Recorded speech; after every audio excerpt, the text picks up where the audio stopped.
Agradecimentos especiais aos dois doadores do vídeo anterior, Ryan da Silva Godoy e Thiago Cunha Ferreira. TikTok. Engraçado como é o nome desse aplicativo, né? Ele tem esse nome por um motivo. É um comedor de tempo, como referência ao barulho de um relógio na parede que faz um som parecido. Nós passamos horas arrastando o dedo numa tela, assistindo a pessoas que fariam literalmente qualquer coisa por uma migalha de atenção. Danças humilhantes no meio de praças de alimentação, pegadinhas de mau gosto que beiram o crime, choros falsos com trilhas sonoras melodramáticas. A gente assiste a tudo isso e o nosso cérebro normaliza. A gente acha que o pior que pode acontecer ao cruzar com um desses criadores de conteúdo na rua é passar um pouco de vergonha, virar meme por uma semana e seguir com a vida. Sou um cara que entende muito bem disso. Tenho 31 anos, trabalho com criação de conteúdo e escrita. Conheço as entranhas dessa máquina de moer carne digital. Sei perfeitamente quando um sorriso é ensaiado para a câmera. Sei quando uma reação de surpresa é fabricada no roteiro e sei como a retenção de público dita a moralidade de uma geração inteira.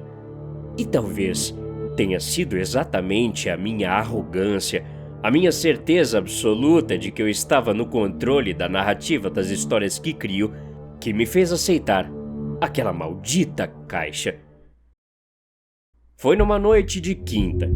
Eu estava exausto, com a mente derretida pelo estresse e pela tela do computador, dirigindo o meu carro, voltando de uma viagem longa, exaustiva, pegando um trecho escuro. Decidi parar num posto de gasolina de beira de estrada para comprar um café forte e jogar uma água no rosto. O posto estava quase deserto. Havia apenas um caminhão estacionado no fundo do pátio e o brilho da loja de conveniência.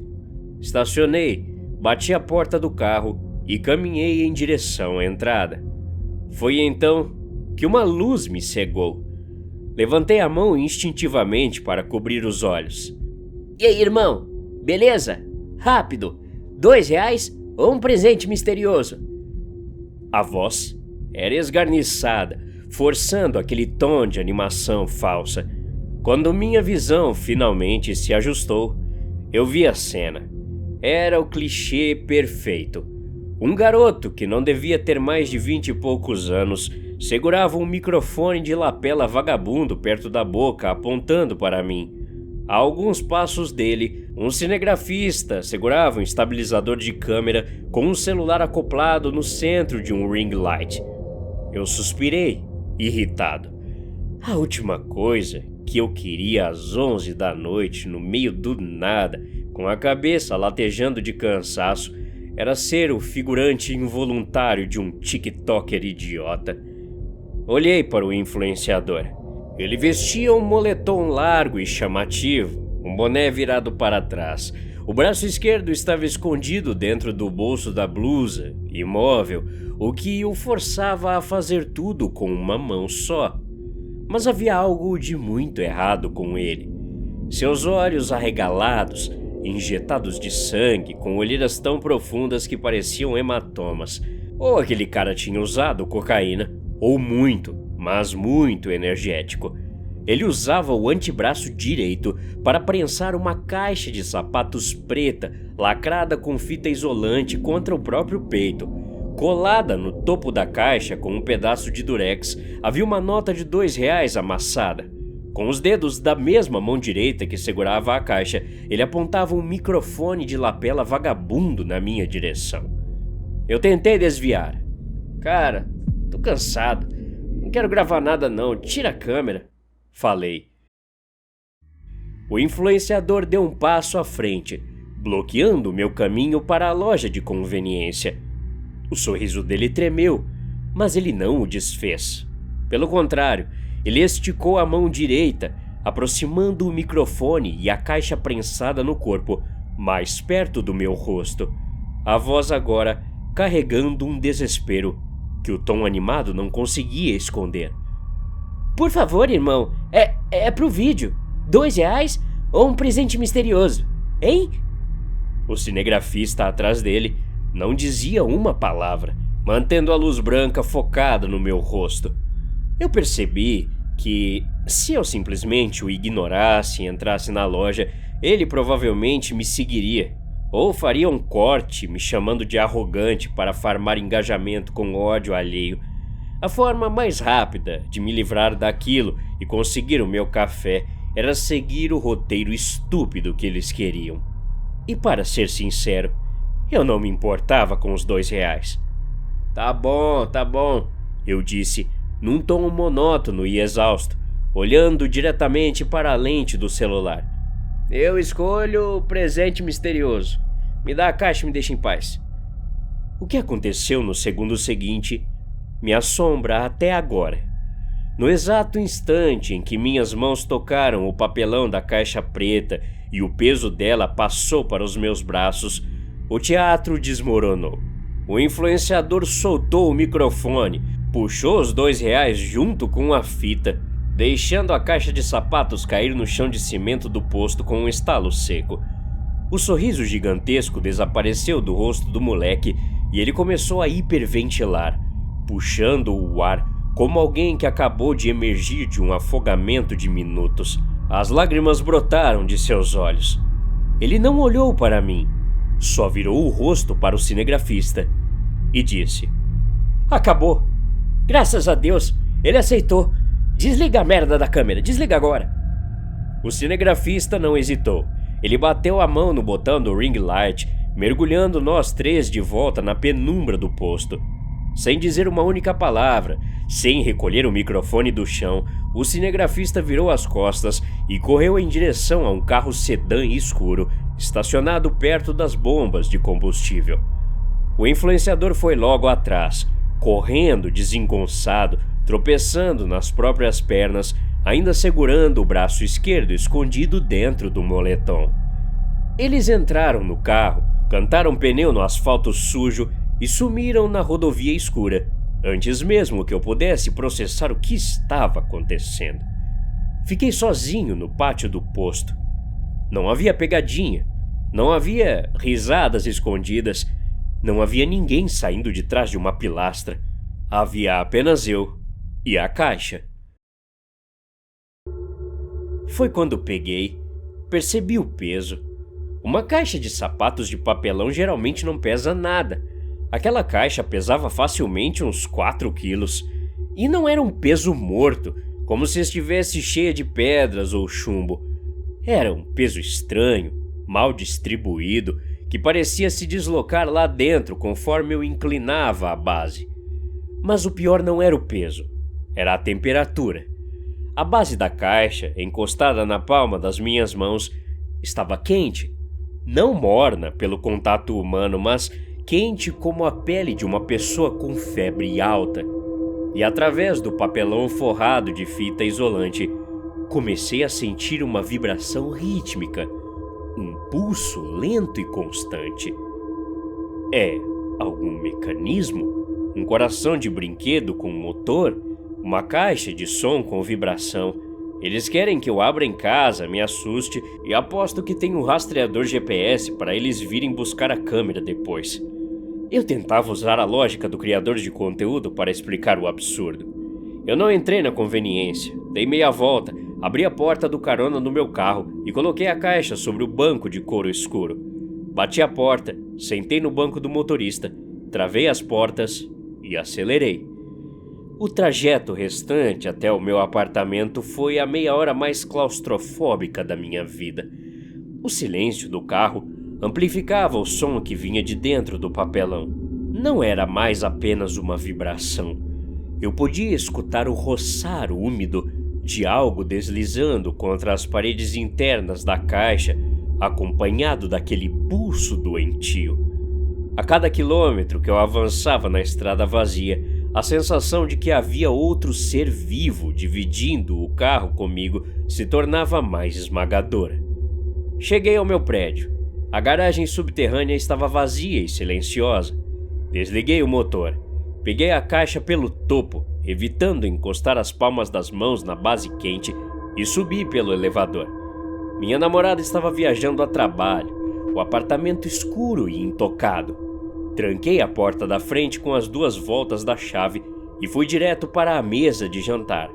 Coloquei a caixa no centro do tampo de vidro sob a luminária pendente, acendi a luz mais forte que tínhamos e peguei uma faca da gaveta. O papelão estava suado.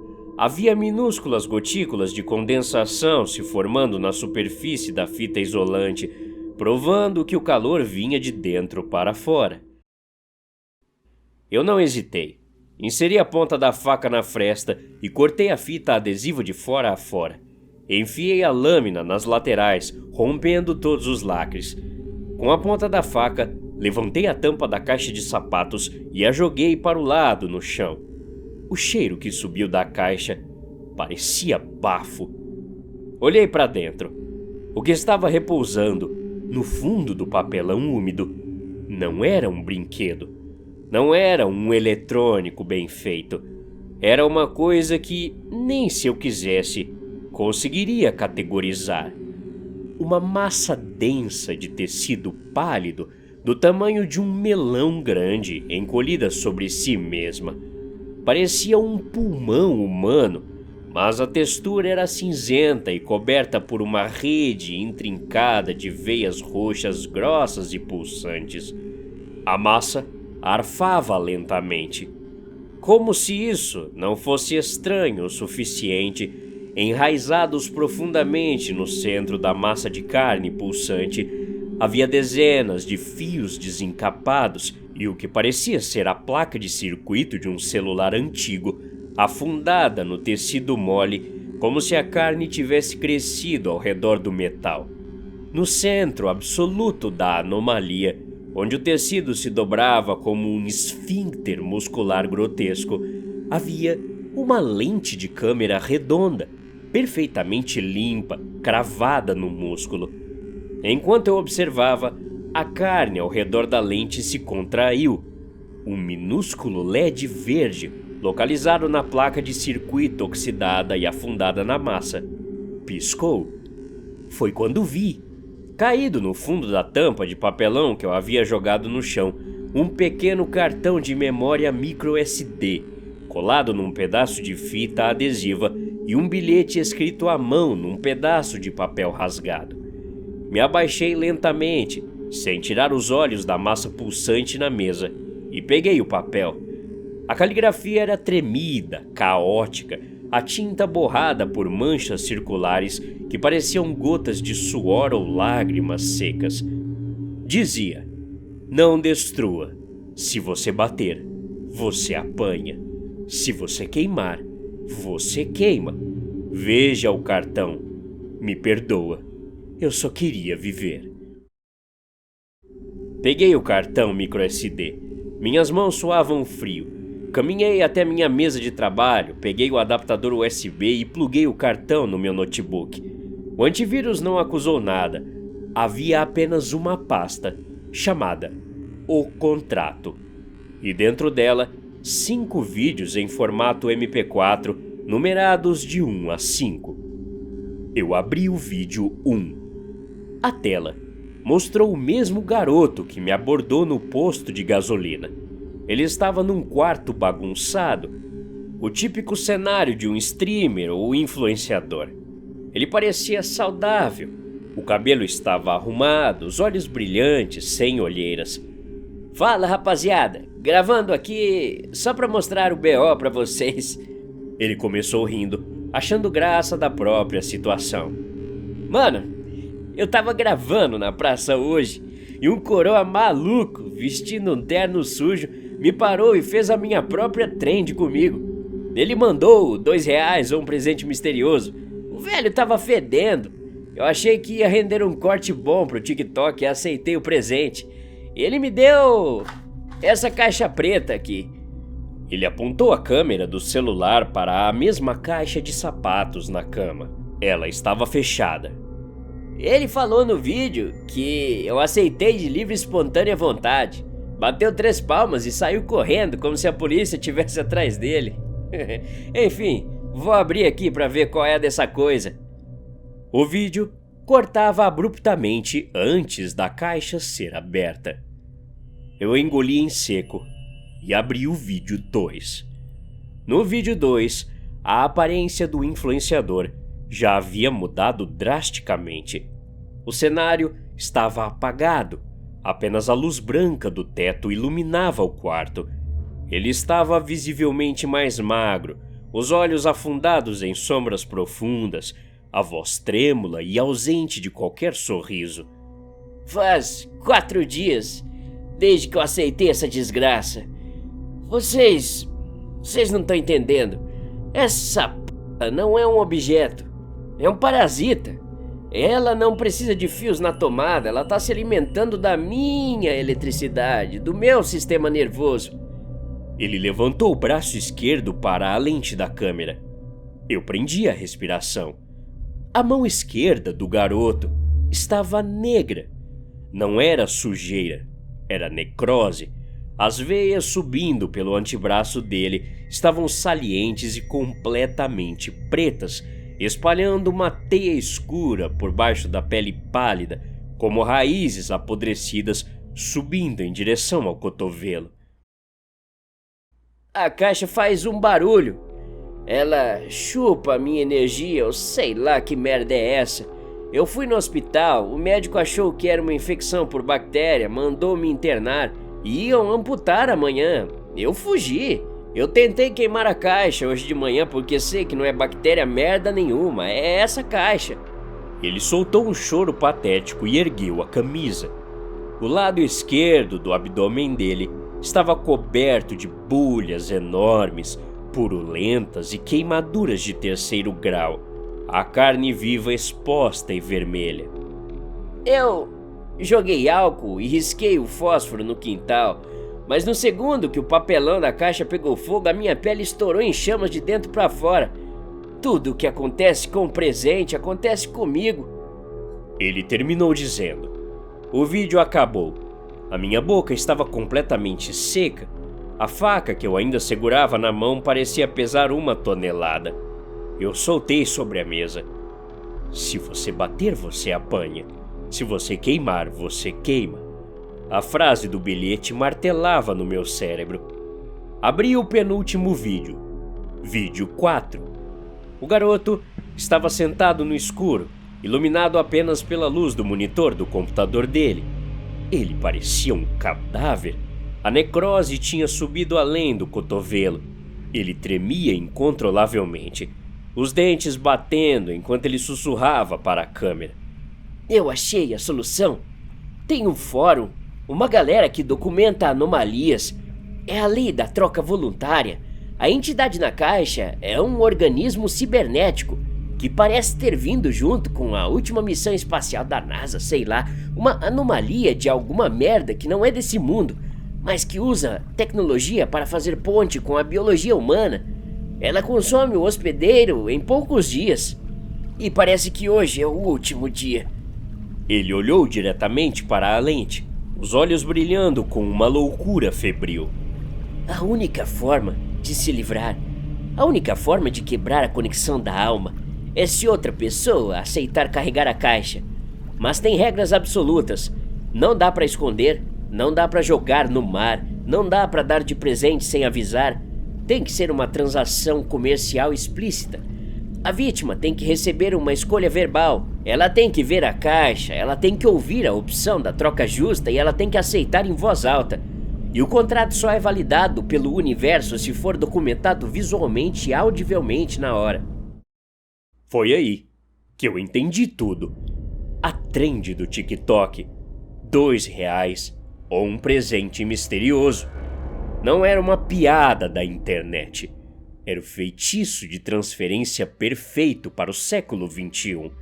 Você caminha pela rua, oferece uma escolha boba para qualquer pessoa aleatória. O instinto humano moderno diz para interagir, rir e escolher o presente. A câmera do celular documenta o contrato, a vítima ouvir a oferta, a vítima aceitar verbalmente e a vítima pegar a caixa fisicamente com as próprias mãos. As regras da lei da troca voluntária são cumpridas perfeitamente, disfarçadas de engajamento para a rede social. E no momento em que eu disse eu escolho o presente misterioso, olhando para a lente do cinegrafista dele no posto de gasolina, eu assinei o meu próprio atestado de óbito. Me tornei o novo hospedeiro voluntário. Abri o último arquivo, o vídeo 5. Era curto, o influenciador segurando a câmera com a mão boa, respirando de forma ofegante, o ring light ligado no fundo, refletindo nos olhos dele. O braço esquerdo estava completamente morto, apodrecido. É o último dia. Se eu não passar isso pra frente hoje à noite, a infecção chega no meu coração. Meu amigo topou dirigir e filmar pra mim. Tô indo pra estrada. Quem quer que esteja assistindo esse vídeo, me desculpa. Eu te joguei no inferno, mas você escolheu. Você quis o presente misterioso, cara. Você tem só alguns dias para encontrar o próximo idiota. A tela do meu notebook se apagou. O silêncio do meu apartamento voltou a ser absoluto. Fiquei sentado na cadeira por muito tempo. Olhei para as minhas mãos. Elas estavam normais. Não havia necrose. Não havia dor. Talvez, apenas talvez, aquilo tudo fosse um filme hiperrealista. Um projeto Bruxa de Blair digital montado para me assustar. Eu estava quase convencendo a mim mesmo dessa mentira reconfortante. Quando senti, não foi na pele, foi uma fisgada aguda e quase elétrica no lado esquerdo do meu peito, logo abaixo da clavícula, como se uma agulha quente e grossa tivesse perfurando o músculo, raspando no osso. Eu ofeguei e caí de joelhos no assoalho de madeira, agarrando meu próprio peito. A dor aumentou, latejando em sincronia perfeita. O ritmo da dor dentro da minha caixa torácica era o mesmo exato ritmo da vibração da coisa de carne e metal que descansava dentro da caixa misteriosa. A conexão havia sido estabelecida. Levantei a cabeça, suando frio. Levantei a camisa lentamente, temendo o que encontraria. A pele logo abaixo da minha clavícula estava mudando de cor. Uma mancha escura e arroxeada do tamanho de uma moeda estava se formando rapidamente sobre a pele, espalhando finos filamentos negros que lembravam o mapa de um rio seco, caminhando lentamente em direção ao meu coração. Não havia escapatória. Não havia como quebrar o objeto ou o meu próprio corpo se rasgaria em chamas. Não havia polícia para ligar, não havia explicação lógica que me salvasse. O hospedeiro não luta contra o parasita. Ele se adapta ou ele morre apodrecendo de dentro para fora. Apoiei-me na beirada da mesa e me forcei a ficar em pé. Arrastei os meus pés até a sala de jantar. A caixa de sapatos aberta, o papelão úmido. A massa de carne pálida, entrelaçada em fios de cobre, continuava lá. O LED verde do olho robótico piscou para mim, brilhando na escuridão. Eu encarei aquela abominação, que agora era parte do meu sistema nervoso. Senti a primeira lágrima de desespero genuíno escorrer pelo meu rosto quente. Nós, que criamos conteúdo, adoramos dizer que ditamos as regras do que viraliza, que nós somos os arquitetos da distração. Mas ali, sob a luz do meu apartamento, eu entendi a escala da minha estupidez. A internet não é apenas um lugar de vídeos curtos, é um oceano negro onde rituais ancestrais ganharam pele digital e se espalharam sob o disfarce de desafios inocentes. Eu tenho alguns dias. A mancha negra no meu peito já está do tamanho de um punho fechado.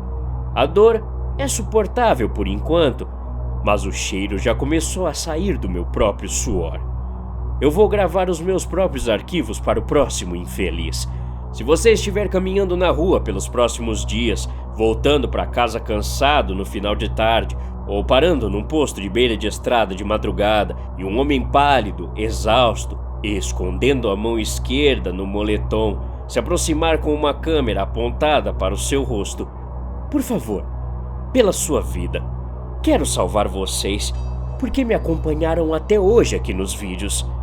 fique com a merda dos R$ 2 e corra o mais rápido que puder e não olhe para trás. Até a próxima. Obrigado.